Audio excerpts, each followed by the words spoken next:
High বন্ধুরা, all time guys বলা যাবে না, বেশ একটা গরু গরু ফিল চলে আসবে মাঝে মাঝে। সে ঠিক আছে, গরু আমাদের মা, কোনো অসুবিধা নেই গরু হতে। তো আজকে আমাদের রান্না দেখো, আজকে করব হচ্ছে কচুরলতি। এই উচ্ছে নিয়ে এসেছি, ভাবছি উচ্ছে আলু ভাতে দেবো, কারণ কালকে মাংস খেয়েছি। আর এই হচ্ছে চিচিঙ্গা। চিচিঙ্গাটা খেতে আমরা ভীষণ ভালোবাসি। চিচিঙ্গা সবটা কাটা হয়নি, তো দেখতেই পাচ্ছ। চিচিঙ্গাটা কাটবো, কেটে একটু নুন দিয়ে মেখে রাখবো।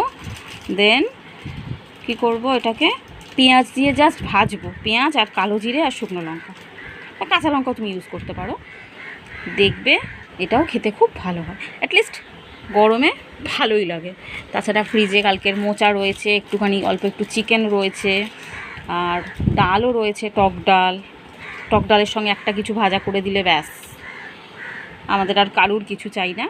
তো মেনু আজকের খুব বেশ ভালো মেনু। তোমরা হয়তো ভাবছো এটা খারাপ মেনু, বাট আমার সব কটাই প্রিয়। উচ্ছে আলু ভাতে খেতে যেরকম ভালোবাসি। আর হ্যাঁ, কচুরলতিটা কী করবো বলো তো, রসুন দিয়ে আর সর্ষে দিয়ে করব। শোনো, আমি বাঙাল বাড়ির বউ, মেয়ে কিন্তু আমি ঘটি বাড়ির মেয়ে। আর আমার মায়ের রান্না যদি কোনো দিন দেখো, অবাক হয়ে যাবে। আমার মা এত সুন্দর তেল মশলা কম দিয়ে এত সুন্দর রান্না করবে, উফ, মায়ের হাতের রান্নার কোনো জবাব নেই।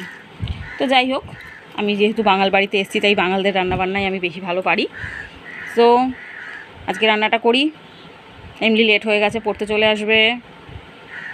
Till then, tata.